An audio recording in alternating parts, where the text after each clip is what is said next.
All right, we're back with Michael Green, still on board perspectives. As you know, I compare a lot of business to sports, and boards can somehow be compared to pro sports teams.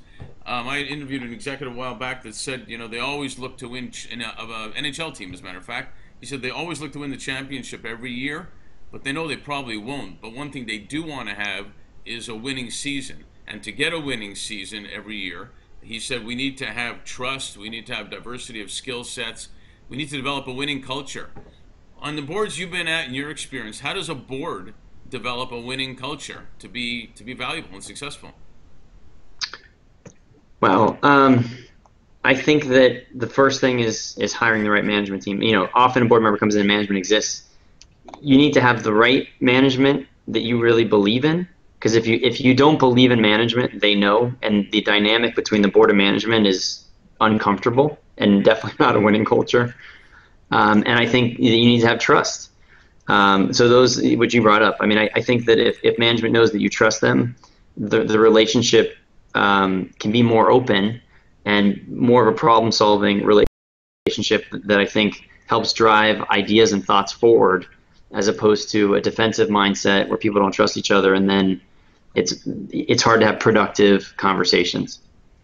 Do you find some teams they fight amongst themselves and then they still win the championship?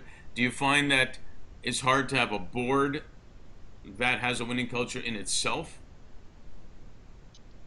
I think I think just like on some sports teams, sometimes there's a guy that's not as well liked as everybody else, and that can make it challenging.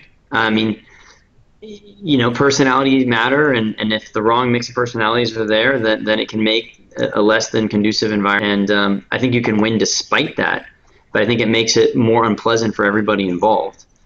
So you can have your example is you can have an ace pitcher that's the greatest player in the world, doesn't talk to anyone, demands to fly privately on a plane, not with everyone else, and everyone hates him, and you're happy when he's pitching, but when he's around, it's uncomfortable. Like, it's not a great dynamic. So can you win? Yeah.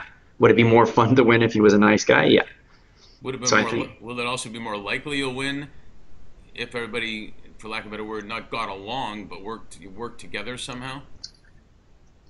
I don't necessarily believe that, actually. I think because in that scenario, the guy could strike out every pitcher and no one gets along. And look, will the team play better if everyone's getting along as a whole?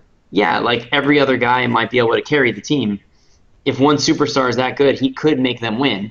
Would it be better if more guys are hitting shots or more guys are scoring goals? Yeah, I think it's better and a better experience and a healthier team, because the odds of that guy being able to sustain carrying the entire team his whole life is tough. And so I think the same would be for companies. Yeah, if everyone's firing on all cylinders, it's probably better. But could they be successful despite that? Yeah, you could get lucky. You could have a great product. There's plenty of companies that mess up something but are just successful despite their mess ups because it's such a great product or such a big need. So I don't believe that you have to have one and the other. I think it's hard to keep employees happy. I think there's a lot of problems that go with the negativity, but that still doesn't mean that you can't be a successful company. You would be more successful if the other happened, but I don't think it's necessarily the converse is true. Good comments. I could probably just complete by saying no one's going to be bored at those comments. So, Thanks, Mark. No problem. Thanks a lot, Mike.